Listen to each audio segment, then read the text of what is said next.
بسم الله الرحمن الرحيم. يا أيها الذين آمنوا لا تأكلوا الربا أضعافا مضاعفة واتقوا الله لعلكم تفلحون.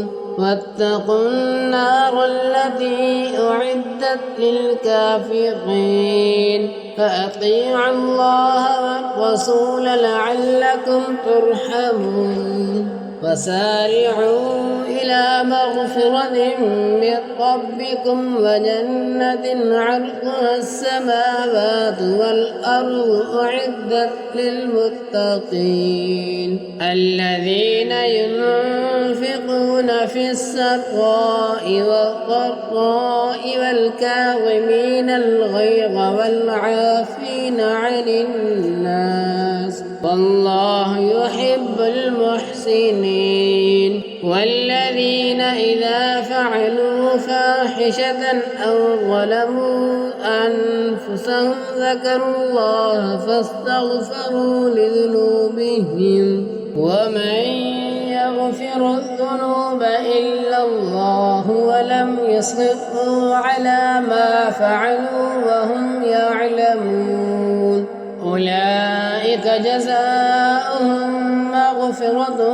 من ربهم وجنات تجري من تحتها الأنهار خالدين فيها ونعم أجر العاملين. قد خلت من قبلكم سنن فسيروا في الأرض فانظروا كيف كان عاقبة المكذبين. هذا بيان للناس وهدى وموعظة للمتقين. ولا تهنوا ولا تحزنوا وأنتم الأعلون إن كنتم مؤمنين. إن يمسسكم قرح فقد مس القوم قرح مثله وتلك الأيام نداولها بين الناس فليعلم الله الذين آمنوا ويتخذ منكم شهداء والله لا يحب الظالمين. فليمحص الله الذين آمنوا ويمحق الكافرين. أم حسبتم أن تدخلوا الجنة ولما يعلم الله الذين جاهدوا منكم ويعلم الصابرين. ولقد كنتم تمنون الموت من قبل أن تلقوه فقد رأيتموه وأنتم تنظرون.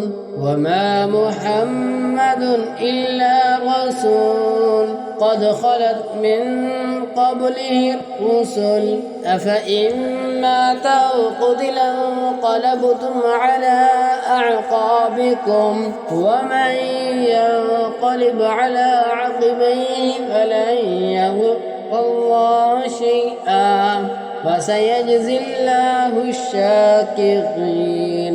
وما كان لنفس أن تموت إلا بإذن الله كتابا مؤجلا ومن يرد ثواب الدنيا نؤته منها ومن يرد ثواب الآخرة نؤته منها وسنجزي الشاكرين.